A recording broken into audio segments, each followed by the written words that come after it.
so glad you feel this way. And of course, I'll give you more examples. This really is life-changing stuff when you learn to emotionally process your environment. You actually release the emotions so that they don't become stuck in your body, coming out sideways later. And you act on it and put that into the world. So you're being emotionally authentic. You're listening to yourself and you're expressing that to the world. And the third thing is to learn from it for yourself and learn from the situation so that you don't continually get in situations that fuck you up emotionally, for lack of better words.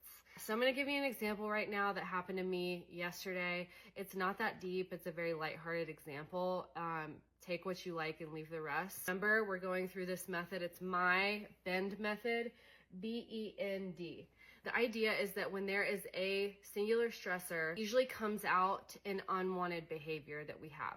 We don't know how to emotionally process it. What I want to kind of do is walk you through how I notice the behavior and then how I process it, act on it, and then learn from it. So the example I'm going to use is from yesterday. I was selling a chair on Facebook Marketplace. Stressor is selling the chair. I can't get it sold.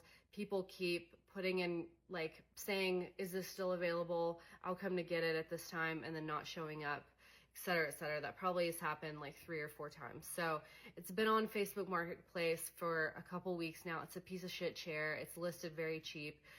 We're trying to clear out storage, so I'm just trying to get rid of it. Annoying, okay? So yesterday morning, it was like the 4th or 5th person that was like, hey, when can I come and get this? And I was like, this morning. And that was around 9 a.m. And around 11 a.m., I noticed myself like walking around. I'm huffing and puffing. I feel my chest being tight. I feel just being short. I can't sit down and be present. I feel like I can't do what I need to do. And so what I did was notice this behavior first. This takes practice and awareness to notice your stress responses.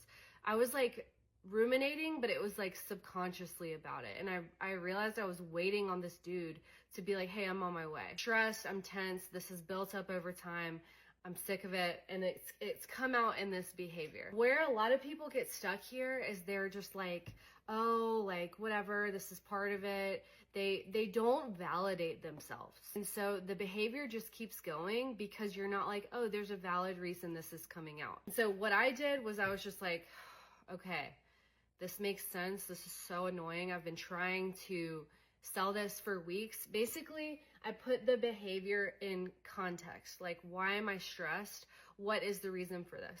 In another video, someone asked, like, what's the difference between going through this and intellectualizing? Being willing to actually feel what you're feeling is what makes it different than intellectualizing. This is just the first step. Putting it into context, being like, this makes total sense why you're frustrated, Kate. This is so annoying. You've been dealing with this for weeks. It's okay. Then I named the emotions that I was feeling. You've heard me say a couple times, annoyed. Annoyance usually bridges down into anger and frustration. Once I named that in myself, once I was like, okay, I'm angry and I'm frustrated, like I felt my body relax. Emotions are energy in our body that are reactions to our physical environment, and their job is to give us information. They're our body's information. When you name them, they immediately calm down.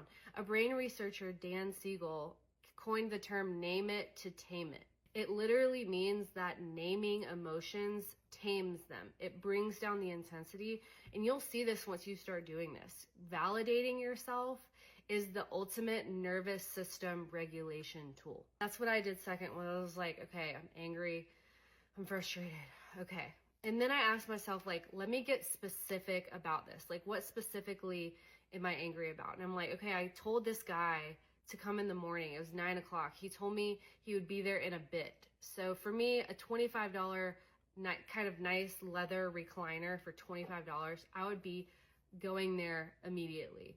Not him though. I've come a long way with anger. Usually the need here is for a boundary, is for change. I think for most women, Anger is very uncomfortable, and we immediately gaslight ourselves about it. We have so many cliches in our head that come up when we feel angry. I used to feel angry at someone, I would feel immediately guilty and like a bad person.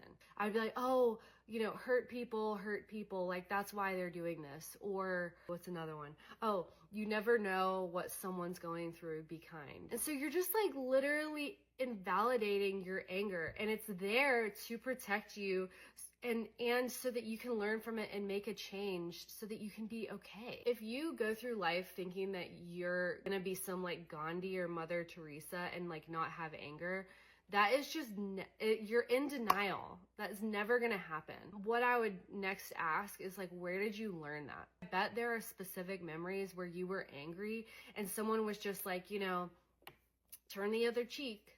So you just learned to suppress your anger, to over empathize, and to mask what you're really feeling. That's a sidebar, but you're gonna become so much more effective and happy and fulfilled in your life when you embrace your anger and listen to what it has to teach you. It doesn't mean you're gonna lash out at everyone. It just means you're gonna be like, okay, I need a change here. I need some protection here. I need a boundary. What is it that I need to do differently here? But that's my need. First of all, I needed to listen to myself and validate these emotions. Let me tell you, I'm like, all right, I know I'm not pissed for no reason. Let me go back and read the conversation. So let me pull this up for you because it's some bullshit. Okay. And hey, when can I come get this? I sent this at 8 o'clock this morning. Okay, at 9 o'clock, he says, okay, let me get some breakfast really quick and I'll head that way. Okay, 9 o'clock, we said morning. I'm expecting it by him to be like, okay, I'm on my way, at least like by 10, right? Like, isn't that logical? At 10:41, I said, we won't be here after 11:30, so let me know if you can grab it beforehand. This is when I'm doing all of this and I'm like, okay, I need a boundary here. I can't just be sitting around waiting all day. Like, I need to know when this dude is coming. That's my fault up front that I wasn't like, let me know your ETA, and I didn't communicate this up front. That's my bad. I realized this and then I do it. And let me give this dude the benefit of the doubt. Maybe morning means something different to him. That's how like delusional we can be in our empathy and compassion, and why we need to listen to our emotions to regulate that, because it can be very unreasonable, like in this situation. And I said, well, when I said I was available this morning, I meant before 12, aka the fucking morning. And he said, okay, sorry, I didn't know. I was just trying to wake up a little and eat some. I think that means, translation, you're sitting around getting high on my time, and I'm sitting here at home like huffing and puffing around my house. So I was just like, I understand. And in that moment, I was just like, I'm not selling this chair to this dude, even if he's outside of my house in 5 minutes. I would not respect myself to sit around and wait for someone like this. I wanted to sell it, but I wanted it to be a mutually respectful interaction. I figured out my need of a boundary and to communicate that. I wanted to sell the chair, especially to this dude who said he was on his way. We had kind of made a plan. More than I want the chair to get sold, I want peace and to get this off of my mental load. I took that shit off Facebook Marketplace. What did I learn from this situation?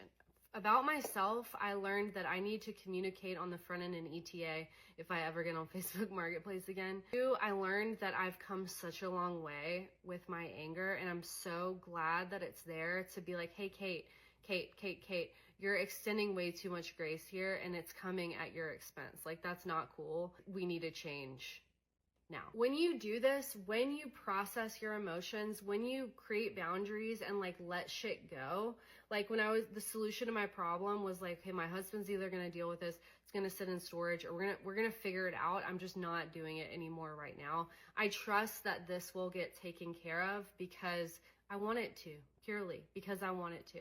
What ended up happening was I had actually forgotten about a couch I listed on Facebook Marketplace. There were these two things I was trying to get rid of for weeks. The person that got the couch took the chair. Problem solved. You get rewarded, like things work out for you when you look out for yourself, listen to yourself, and like meet your own needs and just kind of let the universe take care of your desires. You might come for me. You might be like, Kate, that is so stupid.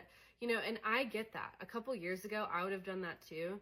But the result is I would have suppressed my anger and it would have come out sideways. I would have like overeaten later. I would have lashed out at my husband. It would have come out sideways. If I did this over time, over years and years and years, that I would have gotten an autoimmune disorder. I mean, this is how it happens. Emotion is energy in motion. And if you don't take care of it, if you don't listen to it, it's going to come out sideways. Anybody that tells you differently doesn't know what they're talking about.